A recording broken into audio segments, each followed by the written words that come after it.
All right, welcome everybody to Pigskin Prognosis, week 12, 11, 11. 11. Yeah, You know how to I'm a little count? off. I'm a little off. All right. Okay. Still, Well, you still took getting a, you back to the took a swing of week things. off. Yeah, still Yeah. getting back into the swing of things. All right. Okay. So yeah, here we are, week 11. I know I missed. I apologize to everybody for leaving Zach in charge of running the podcast last week. So I'm sorry you guys had to listen to him ramble on for a week. Speaking of which, go ahead and introduce yourself on this fine Veterans Day Monday. Hi, I'm Zach. Alrighty. Again, I'm sorry for everybody that had to listen to him last week. We'll make sure he doesn't do a lot of talking today. Happy Veterans Day, everybody! Yep. To those of you who have served and past, present, and future. I know it's Veterans Day, but still. All right. Let's go ahead. Got a decent amount of stuff to talk about today. Let's get into it. It's been 2 weeks since I've done this. Yeah. Do you remember what this podcast is even called? I mean, I do. I mean, granted, I guess, based on 30 seconds ago, I didn't know what fucking week we were on, but it's not the point. All right. So, as usual, starting off with fantasy updates, highest scores. There's a massive fantasy score this week on Thursday night out of all games. Actually, the top 3 fantasy scores are all in the same game. Yeah. So, leading off with number 1, Jamar Chase at 55.4 points, 11 receptions, 264 yards, 3 touchdowns off of 17 targets. What the fuck? That's like all Joe Burrow was throwing, or who Joe Burrow was throwing to, was just Jamar Chase. Yeah, all but like 164 yards. Yeah, it's ridiculous. Yeah. That was just an insane game. I mean, it's just a kick in the nuts if you go against them, especially on a Thursday. I usually don't expect much on Thursday night games just because of the fact that it's usually a short week for teams and not a lot of prep time and stuff. But I'm just going to call it right now. I called this game last week. I called this game. If y'all listened to the podcast last week, I told you this game was going to be a shootout. I called it. And I hope you took the bet on it because the bet actually hit. So. Man gets one bet right and just thinks he's fucking. Just God's gift to betting. We'll talk about that later. Don't worry. That in the betting point. All right. You kind of mentioned a minute ago, too, with our second highest score would be Joe Burrow at 33.72. 34 for 56, 428 yards, 4 touchdowns, 2 carries for 6 yards. I mean, if your receiver does well, chances are your quarterback's probably going to do pretty well, too. So, yeah. But when your receiver has 2/3 of your points and 3 of your 4 touchdowns, that's pretty incredible and unheard of. Honestly, unheard of. I'll say Jamar Chase did the same shit last year. Put up like 50 points with a backup QB on either a Monday or Thursday night game last year. And that last year was the year that I had him and I left him on my bench. Mostly because I wasn't expecting much from my backup quarterback. And he goes out and puts up 50 last year and puts up 55 this year with, I mean, granted, I don't have him in any of my leagues, but yeah, still, that's ridiculous. It's good to see, though, that Joe Burrow scored more points than Lamar Jackson. I mean, barely, which, I mean, you want to go ahead and segue into who the third person is on our highest scores is? Well, that would be Lamar Jackson. 32.9, so I mean, not even a full point difference. But you can see the totals in yards. Lamar Jackson, 32.9 points, 25 completions on 33 attempts. Joe Burrow had 34 completions. Lamar Jackson threw 1 less ball than Joe Burrow had completions. 290 yards, 4 touchdowns, and 33 rushing yards on 7 carries. When you see like a low number of, I mean, I say a low number in Lamar Jackson's case of rushing yards, you wouldn't expect him to do too hot, but they were going shot for shot in that game. Yeah, it was passing TD for passing TD. I feel like Lamar's kind of got like that chip. Everybody's, especially like last year and the year before, people were like, he's more of a rusher. Like he doesn't stand in the pocket and throw. And I feel like this was the game that he decided, you know what, fuck it, I'm gonna go ahead and prove it. Greg's been doing that all season, just proving people wrong, and going out and actually throwing the ball a lot more and only running if it presents itself to either get a first down or if he's got like a large running lane, which has been good to see his progression. But yeah, and it's good to see his. I mean, you can throw 290 yards and still throw for 4 touchdowns. Mm-hmm. Now, how many of those were rushing touchdowns? I didn't look that up yet. He didn't have any. I don't think there were any. I think it was all. He didn't have any. He didn't have a rushing TD. Yeah, but I think Henry had one, right? Oh, I I'm not want mistaken. to. I want to say he did. I want to say that's right. Hang on, give me Tell like me. half a second. Half a second. Yeah, Yeah, yeah. he had one. He had Yeah. one. Ran 16 times for 68 yards, a TD, one reception for 3 yards. I say only put up 14 points, but he only put up 14 points. So yeah, that's all 5 of their TDs right there. Yeah, okay. Yeah, that was a fun game to watch, and then try to mix that in with college over the weekend. Like that looked like an old school college game Yep. where it's just shot for shot passing touchdown. Mm-hmm. Like those numbers, receiving numbers, are what you would see in a college game. 264 yards. The type of shit you would see with Jamar Chase at LSU. Right. That's not something. That's not something that you would see uh, normally in a professional game. I don't know if he broke any kind of record or was on pace for some kind of record, but I think he was on pace. I don't think he broke anything. I think there's been a couple of receivers that have maybe gotten close, but yeah, I'm not sure. I'm trying to look it up right now, but yeah, I'm not sure. all right, well, you look that up. I'll hit the next guy in line then. That's my So guy. Number 4 is my guy. I have him in like well every one then, of my fantasy list. fucking get to him then. So hey, watch the attitude because I can start bringing up the Panthers if you want. Hey, we won a game. Get fucked. Against the Giants. That win's a win. I don't give a shit who it's against. It's against the Giants. Could be against a high school team. Could be fucking dude. I don't fucking care. Oh my god. Yeah, number 4, Jalen Hurts, 29.68 points in ESPN leagues. 14 completions on 20 attempts for 202 yards. 2 touchdowns, a fumble, and 2 rushing touchdowns on 56 yards on 7 carries. He's unstoppable on the ground. That's why I picked him up. All right, so Joe Burrow, or no, I'm sorry, not Joe Burrow. Jamar Chase, that game was 19th overall for the most receiving yards in the game. That's pretty good. The most was by, this is a fantastic name, Flipper Anderson, back in 1989 with 336. Was the Flipper record? Anderson. Yep. Interesting. On the Rams back in the day. Yep. Well, the Rams are getting rammed right now by Tua. Yeah, I know. Tyreek Hill finally got his first receiving touchdown since week 1. Yeah. Yep. Jalen Hurts. Hate the Eagles. We will have a special guest though in 2 weeks, 2 or 3 weeks. I think it's 3 weeks actually. We were supposed to have one this week. You pulled me out to be a liar. I know. I was like, we're gonna have a special guest. He had work commitments, so can't really blame him too much for that. But that's all right. The guest we will have though, in I think it's 3. It's the December 9th game, so our December 10th episode. We'll have a special guest who is an Eagles fan, and that's the reason why he's going to be on the guest is because of the fact that Carolina is probably going to get destroyed by the Eagles that week. So him and I will go back and forth on those games. So there's that. But back to what we were doing. Higher scores. Bijan Robinson, 5th, 29.4 points, 20 carries, 116 yards, 2 TDs. Also had 3 receptions for 28 yards. Atlanta went up against the Saints, lost. Thank God. Surprise. And I did not picture them losing, but no, me either. I didn't think the Saints were going to beat them. It took me by surprise. Granted, I would rather the Saints win just because of the fact they're at the bottom of the division with us, and we have the tiebreaker currently over them. So if it comes down to all of us being tied, that helps Carolina out a little bit. But yeah. All right, that's pretty much the tie. And this, again, we've kind of said this before, but this doesn't include anybody from tonight. Granted, this doesn't really seem like nobody's hitting 55 points in this game, so. No way, no how. Yeah, no, we're 5 minutes into the fourth quarter, and it's 17-9 Dolphins, so I don't see it being, unless Tua just turns it up and scores fucking shit ton more points between now and then, but. I doubt it. Yeah, I don't think so either. Low scores now.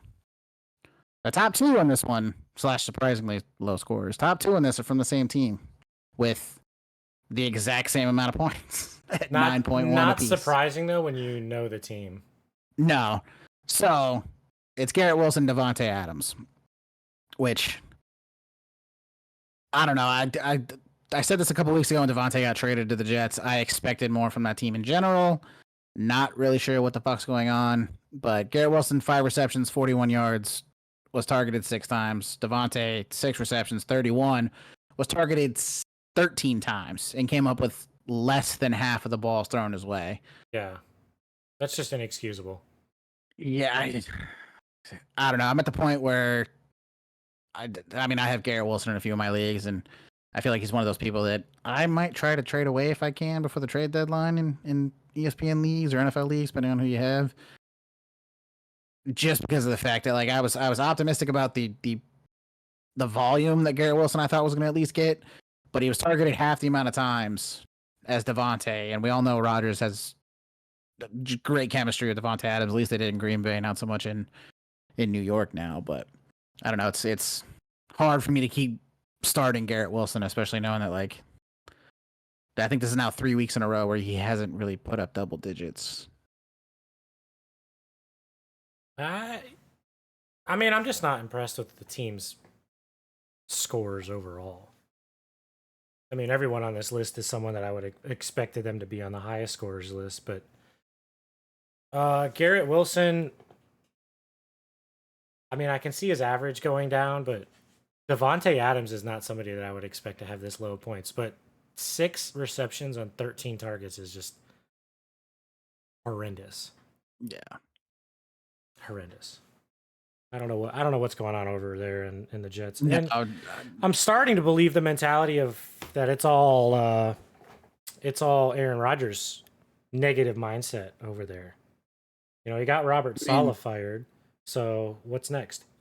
No, I mean he got him fired, and then he was able to bring in Devontae Adams. You know, mostly because he was kind of bitching about his wide receiving core, but yet their defense is slacking. I mean, hell, they had 31 points put up against them by Arizona on Sunday.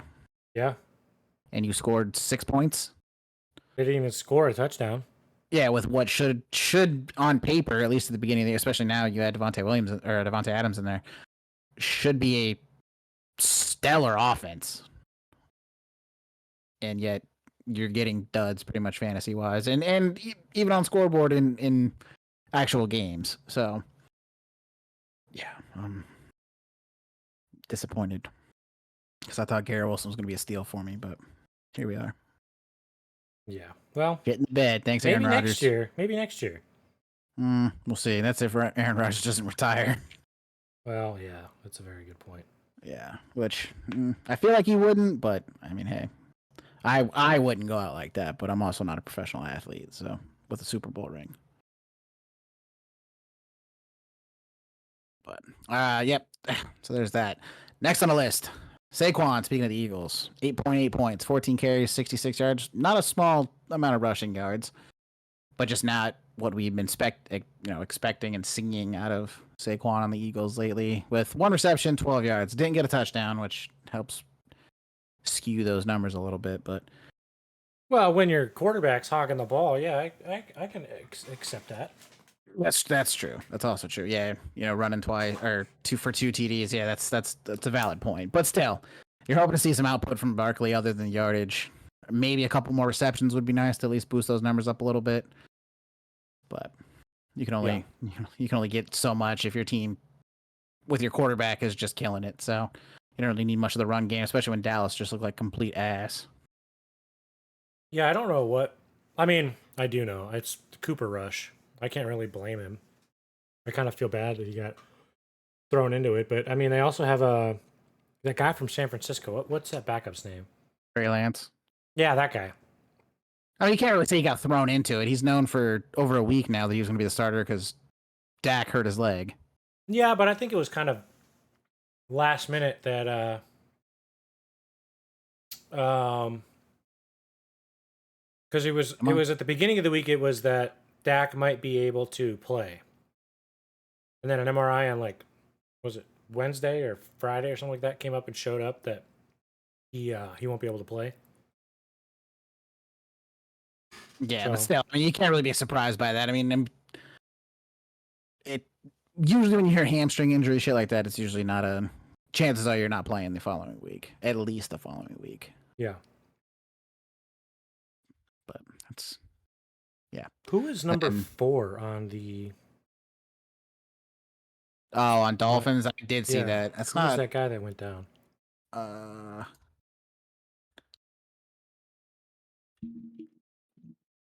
on. I'm not seeing anybody.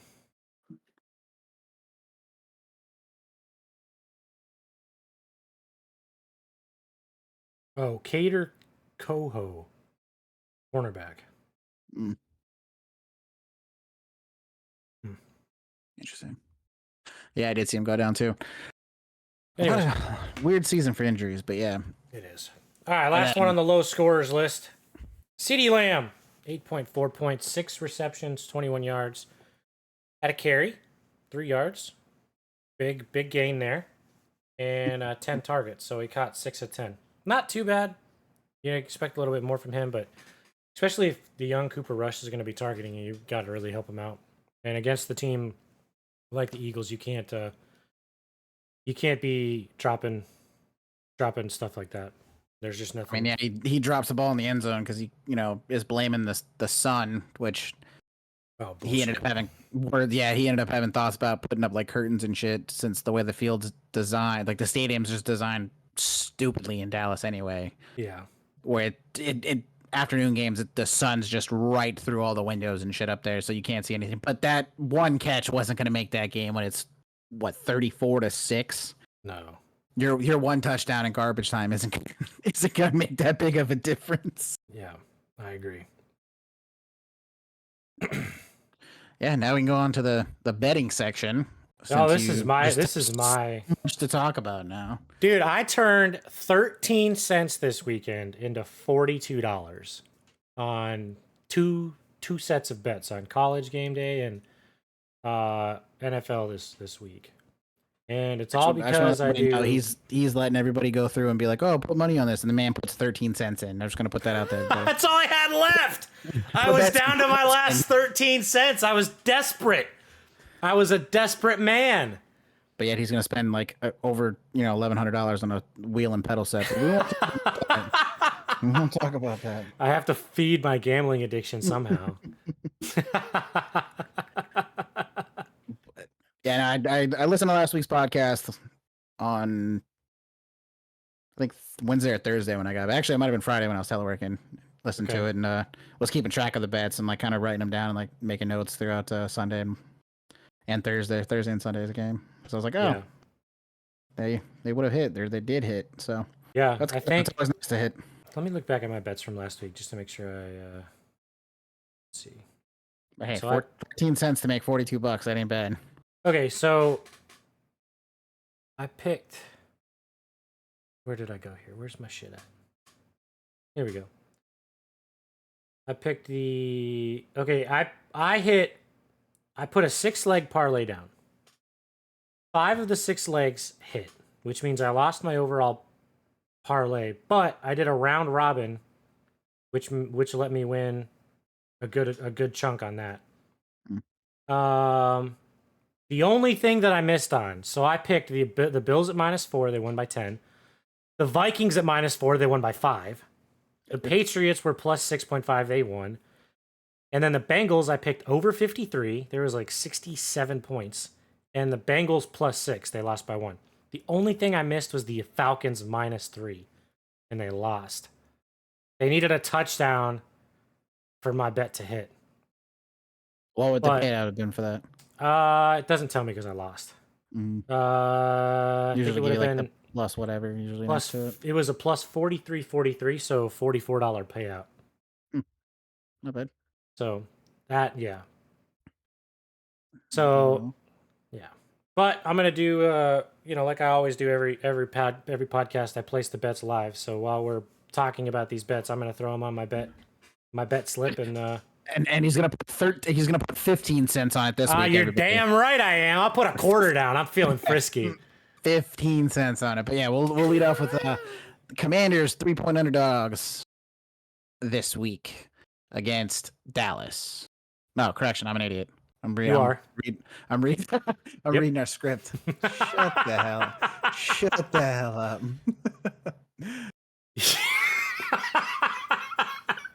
Yeah, I'm off. You saw the word Dallas. I'll give it to you. You saw the word Dallas on there. They're going against the Eagles. There we go. That's why I looked at it. That's why. Yeah, Jesus. It's like the first time I've done this. Jesus. I miss a week, and I'm basically like you now. I don't know what I'm doing. I don't know what you're doing either. But no, I mean, they're playing the Eagles on Thursday night. It's a division game. I want to say it should be for leading that division. Actually, I know Washington's technically they got the same win record. So yeah, I mean, it should still be because I think Washington should be having a bye week, probably the week after this week. See, NFC. So that game should be coming down for that division since they're both 7-win teams. Yeah, there's Philly's 7-2. Yep. Washington 7-3. Yep. So yeah, I would say Washington probably has a bye week after this Thursday night game, if I would imagine. If not the week after, but I feel like week 13 is usually pretty late to have. Not impossible, but later to have it than usual. Their bye week isn't until the week 14. Oh, damn. So they still got 3 games. Jesus. All right. But yeah, so that comes down to then they got the gauntlet after that for Commanders. Go ahead. But I was just gonna say, yeah, so that's for the division lead, at least at the moment, which should be interesting. It's in Philadelphia. West Philadelphia, born and raised. Okay, there, Will Smith. Yeah, the money line is at a plus 142. This was as of like just about noon this afternoon, I should say. So odds probably have shifted a little bit. I know the Eagles are coming off a win against Dallas, but with a backup QB we just talked about, and Dallas ended up using their third string and Trey Lance, and I don't know, it just shows to me that Dak's actually got a little bit more life in that offense than we originally had thought. I know everybody likes to blame Dak for their losses and shit, but I think he's a contributing factor in the wins as well. Yeah, I would say so. Thank you for that riveting input right there. You're welcome. Yeah. I was expecting some just ungod awful wisdom right there. Don't know why I was expecting that, and then you just hit me with a yeah, I think so. Like, thanks. Jesus oh Christ. My God. I do my best over here. Okay, I'm keeping this. I am the glue for this podcast right now. You're something all right, my guy. Oh my God, dude. I'm dying over here. Jesus. This is good. That's what I'm gonna start doing in just daily life. People are gonna be like, just hit me with some knowledge. I'm just gonna be like, yeah, I would say so. I think so. That's it. Next bet I like is Ravens 3-point favorites over the Steelers.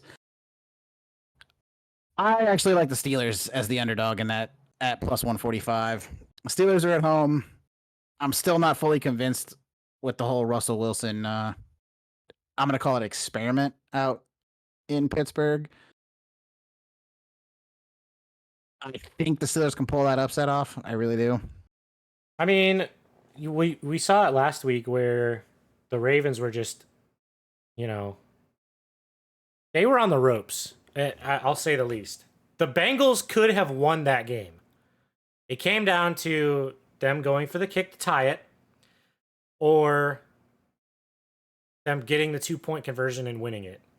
They lost on the failed 2-point conversion, which I think was the right call. I say that the Ravens were on the ropes because they just went 4 drives in a row with a touchdown. But I didn't think they could do it again because the Bengals were they were figuring it out. Their defense started to figure shit out. Yes, and what I also did like... Go ahead. Just say we got to remember in between us. So everybody that's listening, if you made it to this point, bear with us. He's still learning. I'm sorry. It's easier when you're doing it by yourself and don't have everybody sit there and go back and forth with. But yeah, no, the Ravens were able to sit there and contain Jaden Daniels who's a running quarterback. Or I'm sorry, the Steelers were able to do that. My bad. Yeah. And you're going against Lamar Jackson, who's is a better runner, better dual threat quarterback than Daniels is at the moment. Not that Daniels isn't good, but just the fact that Daniels is so young still, but yet is looking good. And Steelers were able to contain him and keep him relatively tame, especially throwing him and running on top of all that. I think they're going to be able to pull that one off.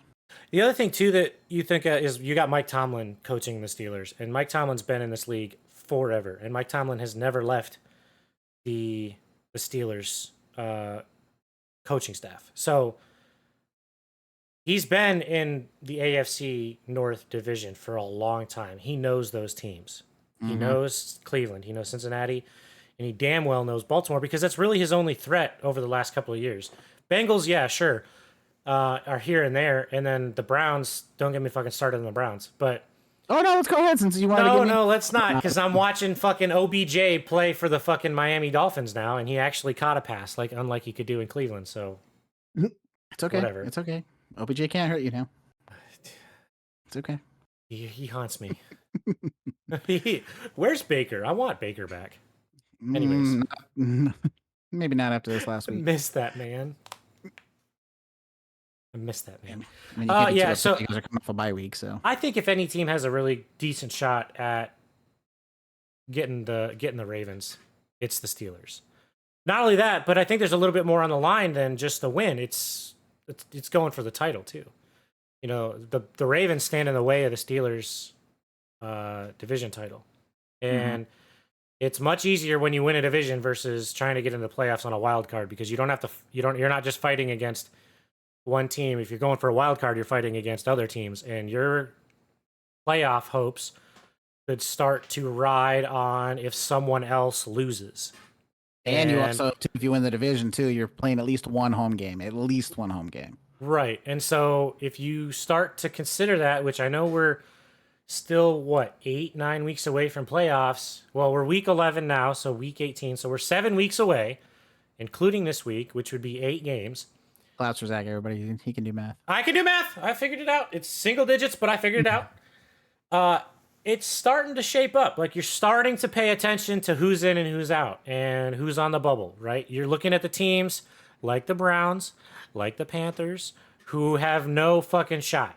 They're out. They're playing for first round draft pick, right?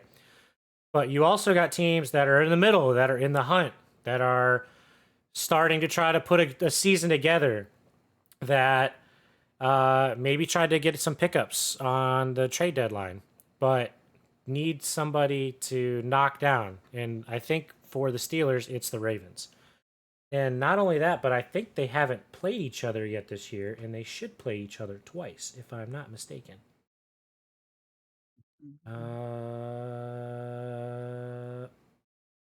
I guess they only play each other once. No, they do. They do play each other. Week 16. No. I was like, they should play each other twice because they're in the same division. Yeah, that's what that's where I was right. So they go. It's all AFC North up until basically Christmas. They got Ravens, Browns, Bengals, Browns, Eagles, Ravens. Jesus. And then it goes Chiefs, Bengals. So the rest, it is starting to shape up into the playoff season. This is when you need to start getting division wins. And you need to get the Ravens down to 3 losses. So you can't go down, because if you go down, if they go to 7-3, if the Steelers go down to 7-3, then they lose to the Ravens. The Ravens are 8-3, and they will be first in the division. Mm-hmm. Now, the Steelers really haven't had a lot of tough games to play. The Ravens have been winning against big teams, and they've been winning by a lot. They've been scoring a lot of points. So I think this would be a really good opportunity for someone like Minkah Fitzpatrick to show his grit with that defense and pull up a home win for the Steelers. Hopefully. And then the next one I got is Bills favored by 2.5 over the Chiefs. I want to say the reason why they're favorites is because the Bills are at home. I would say so, but that's what I would have to lean with. I think the bettors are probably expecting the magic to run out at some point in Kansas City. God, I'm fucking hoping so. I still can't believe that bullshit went through this week. That was insane. That was insane. But yeah, the Bills are minus 130 favorites. This is all as of like noon today. So I know it's not a huge double triple your money, but a win's a win. Good. Put 14 cents on it. You might make like a penny. I mean, in my case, I won $25 on that one bet. So It's true. 10 cents, 13 cents might win you some good amount. That's true. And then the final bet I got that wrote down the script: Bengals 1-point underdogs to the Chargers.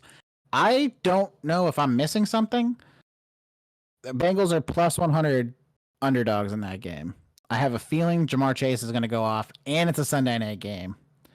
Yeah. Prime time.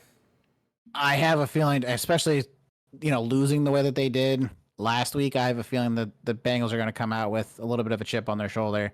I know it's in LA. I know they're playing in the Chargers' home, but I still feel like Joe Burrow and company are going to come out with a giant chip on their shoulder, like I said, and prove that they're a better team than what happened last week. Granted, I know they lost on what should have been a penalty on that 2-point conversion, but I'm not a referee, so yeah, that was a missed call. I will say that. And Mike Pereira, I'm pretty sure it was Mike Pereira, when they go to those rules analysts and old referees and stuff. He was like, they missed that call. And usually the guys, the rules analysts and all those people that they cut to, and they're like, well, what do you think and your expertise? Usually they're pretty unbiased. They're like, I could have gone either way, could have been this or that, but they were like, they missed that call. That was a blatant missed call. Yeah. But I mean, since we're talking about it, we'll just roll into this with the score recap too, since we've been talking about the Ravens and Bengals game, since it was very, very entertaining game back and forth on a Thursday night, which I feel like we don't really get that often. But like we talked about, that controversial call, or I should say non-call, at the end of that game on that 2-point try for the pass interference that wasn't called. Like we said, it's what Gene Steratore. I don't even know how to pronounce his last name. Gene Steratore, yeah, that comes in. That's usually at the rule analyst and stuff. But it was a play that definitely changed the outlook of that game. I understand why the Bengals didn't want to go for two, or didn't want to just kick the point attempt after to tie it up and go into overtime, since we see how overtime seems to go. If you lose the coin toss, there's a chance you might not get the ball again, especially when you couldn't stop the Ravens offense earlier in the game. Yeah. You might not see that ball again. But if you win it, you can go ahead and, hopefully you can be on the winning side of that, but it doesn't always end up working out. It doesn't. And unfortunately for them, you saw it too, like last week. It was Baker Tampa. And it was Tampa. Who did they play? Kansas City. And you saw it in Baker's face as soon as they lost the coin toss. He said, he was just threw his head back and was like, "Yep, this is it." And he said, "It's over. There's nothing you can do." So, yeah. Especially when you have someone like Mahomes on the other side of the ball, there's nothing you can do. 100%. Mahomes, the referees, that is what it is. Yeah. I mean, we've already talked about the Steelers game, so kind of ignore that one on our little script here. But you want to talk about the Panthers real quick? You're goddamn right, I do. And how their running back ended up being your worst fear this week in fantasy. Anyway, for anybody who hasn't been paying attention to our fantasy talks, Sully and I played each other in fantasy this week, and guess who won? I don't know. Man doesn't even put a tight end in, because setting lineups is so difficult, and I still lost. I got waxed by 20 points, which is not my worst ass kicking of the season. I got beat a couple weeks ago by one of the other guys in the league by like almost twice my score. It was ridiculous. My team just shit to bed. But yes, Zach has Chuba Hubbard in that league, and yeah, man puts up a career for him rushing yards. We're not getting me riled up about fantasy. We're gonna get me riled up about Carolina in general. But they get the win over the Giants in Germany. The first bit of the game was just awful. I woke up at like I think it's like 6:45, Pacific time, so I was 3 hours behind all the East Coast guys. And so I think I missed like the first possession of each one. I caught like the beginning second part of the possession for the Giants, or the care for the Panthers. I'm sorry. And Carolina looked good in the first half. Giants looked like complete ass in the first half. Couldn't get it going offensively whatsoever. Of course you'd say that. You're not biased at all. And then no, my buddy of mine that was supposed to have been the guest this week, it even agreed. And they ended up coming back in the second half. Carolina, I don't know, just defensively, it was just like, we got a lead. Fuck it, we'll go ahead and just ride this out. Bryce Young looked okay. I'm seeing a lot of stuff online about Bryce Young, like, oh, he's like figuring it out, he's understanding it, he's understanding the game, like blah blah blah. The man isn't really chucking the ball downfield. Granted, I know we don't really have like a super deep speedster on the outside of as a wide receiver. And he's still throwing little checkdowns and stuff, tight end stuff. We Jonathan Mingo, one of our younger wide receivers. I'm sorry, not Jonathan Mingo. Xavier Leggett. My bad. I got confused. We traded Mingo. One of our younger receivers has a tendency to drop some key passes during the game. And I know they're high on Jalen Coker, the other rookie that we have. And they had some pretty decent games they have the last couple weeks. Now it's time for those guys to step up and actually start performing, especially helping Bryce Young to either solidify his starting spot with us going forward or kind of showing that he's not the guy that should be running our offense at all. And then, so that's my thought on that whole offensive side of the ball right now on Carolina. But going back to the game recap, I could rant about that shit all day. Game goes to overtime, which is fantastic to watch. I mean, probably for you at least, potentially getting Chuba Hubbard more points. Oh, it was awesome. Giants win the coin toss, which is just, as we just talked about, it's just demoralizing. And then the rookie running back from the Giants, Tracy Jr., fumbles the ball on the first play of overtime. Carolina gets the ball back.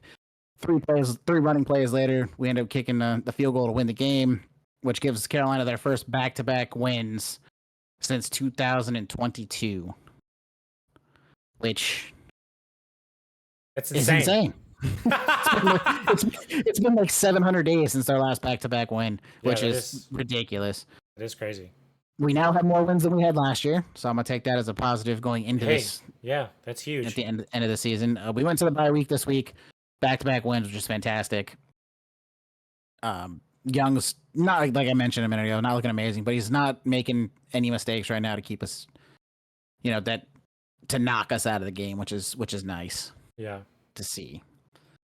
But you guys had a major turnover on the defensive side, which I thought was just crazy. Yep. Giants are ass. Nick, I hope you listen to this podcast. I really do. That was my buddy who's in our league. He's in our fantasy league. I think he's going to take over first after this week.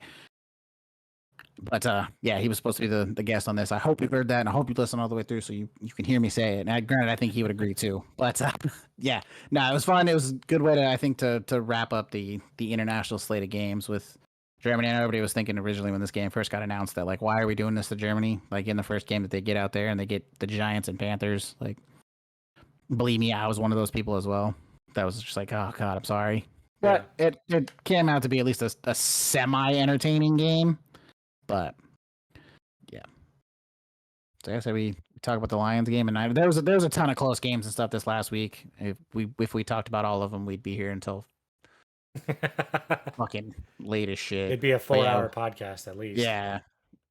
But the one thing I will mention, it's probably gonna end up being the title of it, but Kansas City with that last second field goal block on the Broncos ended up winning that game. Unbelievable, dude. That was so crazy to watch that happen. I thought the run was over.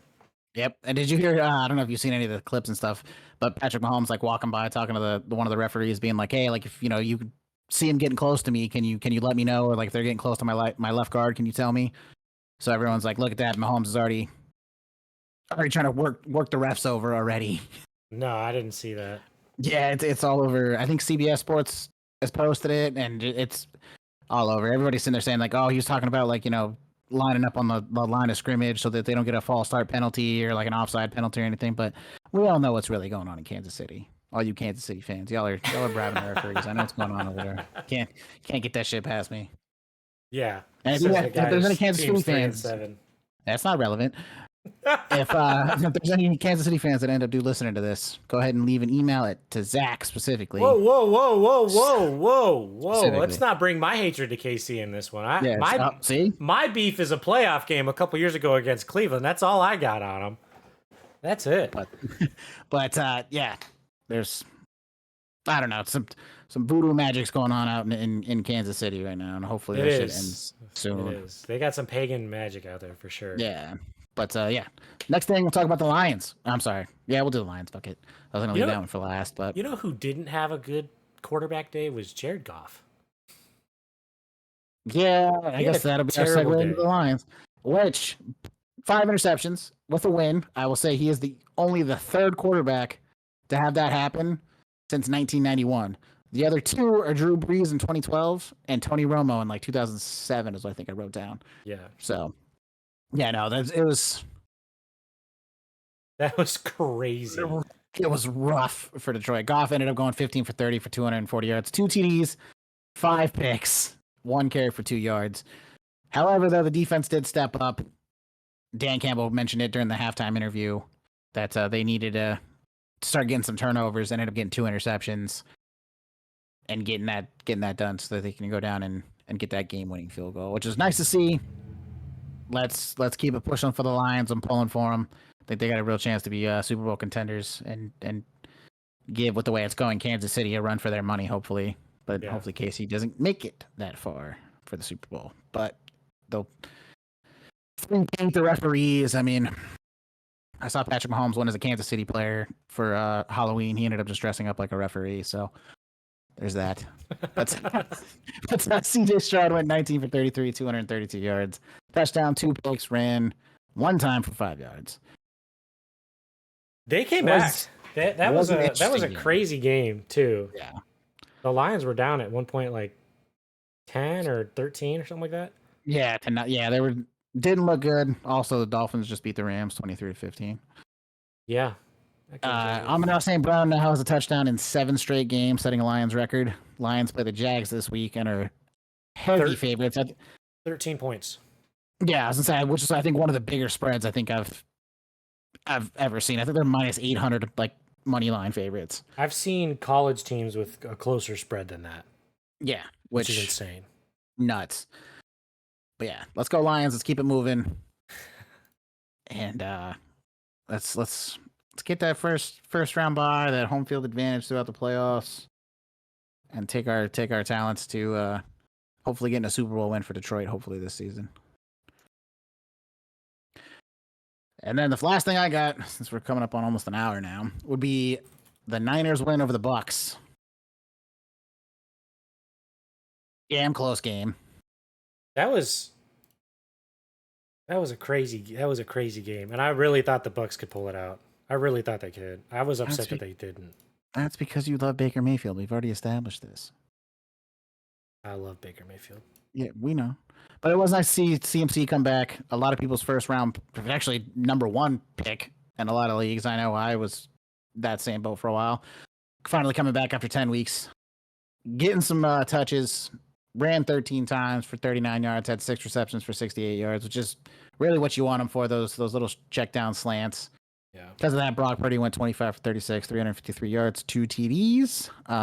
It's nice to see that they're starting to kind of figure that offense out. I know CMC is, in fact, a big part of that offense, which is nice to see that he's back and starting to produce for the team, which is good, especially now that Brandon Ayuk's out. I know he wasn't much of a thing offensively this season before that ACL tear, but it was nice to see.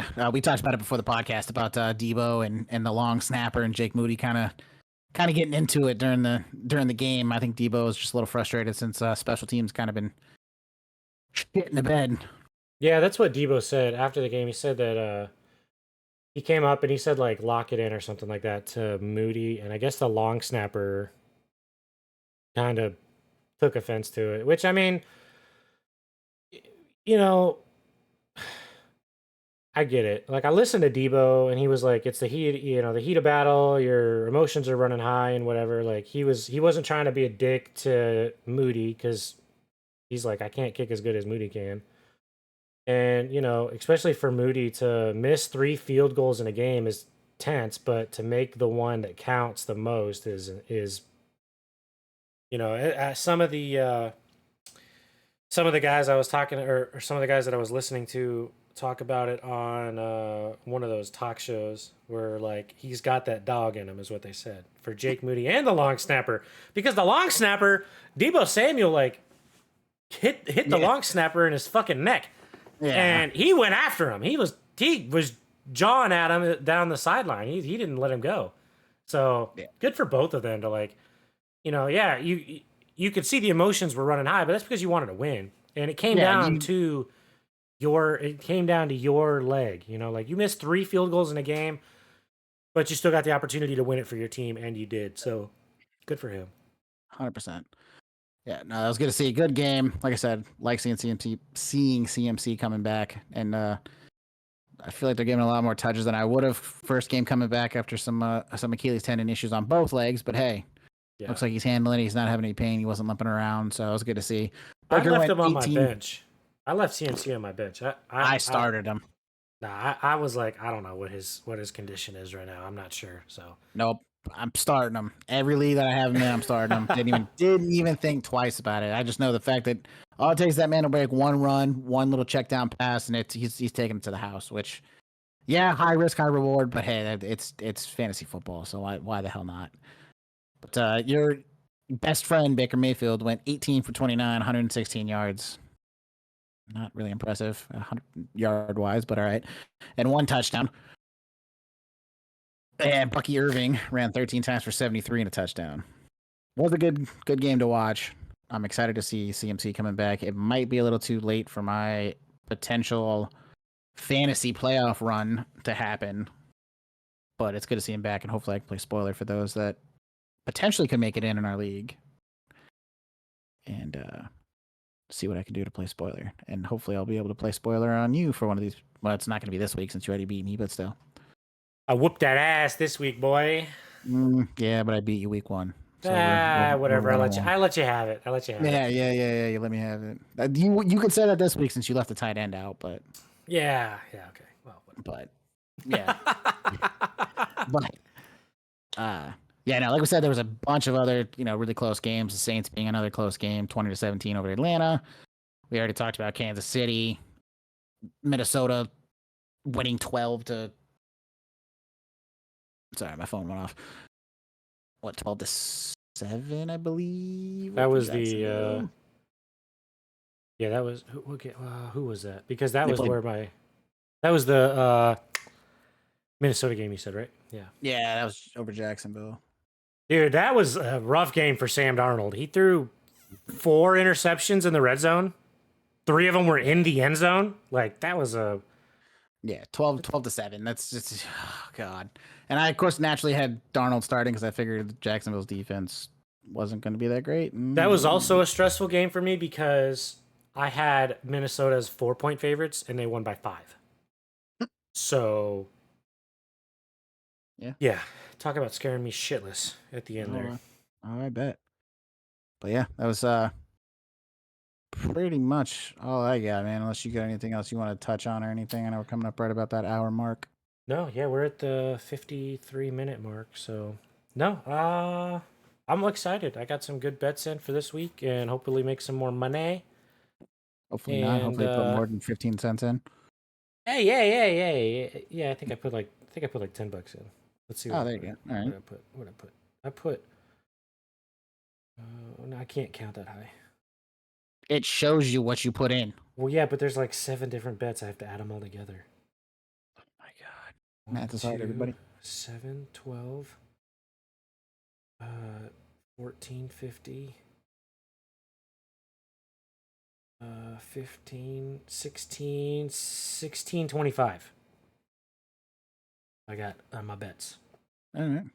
Oddly specific amount, but hey. Hey, you wanted me to count them. So that's true. I did. I fucked up and said I counted them.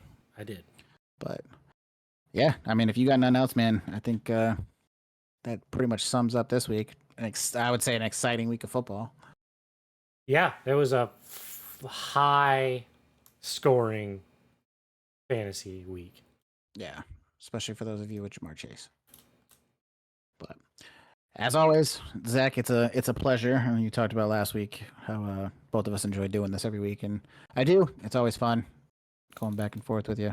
It is fun. It is fun, and it's sad that your team got a win, and I couldn't. My team wasn't playing this week to say that my team got a win too, because my team probably fucked it up on their bye week. So who knows?